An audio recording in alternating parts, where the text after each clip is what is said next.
Ahoj, já jsem Dalibor, fotograf z Prahy.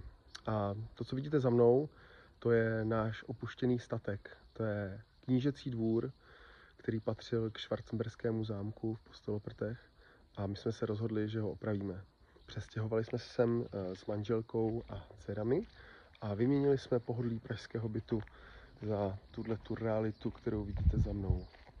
Není to teda žádná slast, ale my jsme se do toho pustili a snažíme se tady ten statek zachránit, snažíme se ho opravit a všechno, co tady budeme dělat, budeme postupně sdílet na Facebooku a na Instagramu a pravděpodobně i na YouTube.